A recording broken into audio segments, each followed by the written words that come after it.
What's up, guys? I'm Skiggy. You probably found this video because you're wanting to farm for a Chromatic Sword. This rare antique recently started dropping again with the 8.0 BfA Prepatch. Whether it was intentional or not, nobody knows if it will be in the game forever or just for a limited time. Whether you want the gold it provides or the appearance itself, I'm going to show you how to get this done in the shortest amount of time. LUL. Here are the facts we know about the sword. It drops from a rare crocalist named Scalebelly in southern Stranglethorn Vale. Scalebelly is on a 1 to 3 hour respawn time. This means after you see him, it will take at least an hour before your 120-minute spawn window starts. So step 1. Where do you start?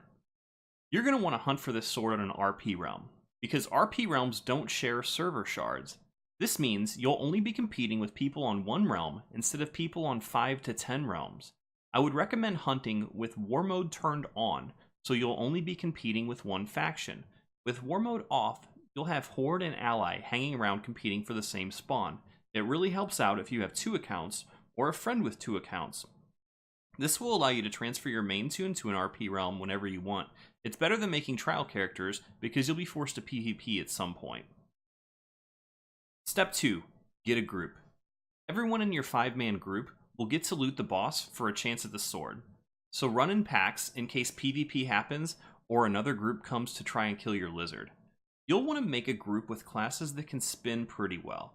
The best ones I found are mages, monks, pallies, and warriors. Mages have flame patch and meteor on the ground.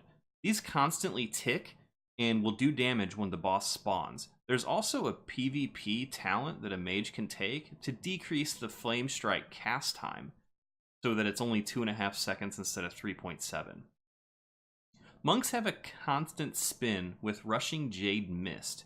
It ticks every 0.7 seconds on a trial character, and usually more often on geared main characters. Pallies are great when they go tank spec. They spam Consecrate every 4 seconds, and they have their hammers constantly spinning around, so hopefully if the boss spawns, they'll get hit by a hammer. Fury Warriors can spam Whirlwind, which ticks a few times during their global cooldown.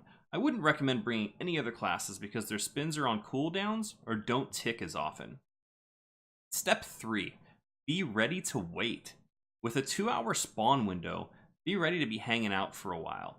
Your group can AFK if you're the only ones there, but stay at your PC in case PvP happens or another group of Horde comes up and tries to take your spawn. If another Horde group comes, you spin, spin, spin until your spawn happens. This is why I'd recommend having a monk for your second account if you're going this route, because you don't have to do anything to spin with them. Having Horde groups coming up and competing is one of the most fun things I had with this whole experience. My plan was to talk so much garbage to these other Horde teams, and hopefully they would either leave the server, or in one case, a guy even logged off. Be a little careful with what you say.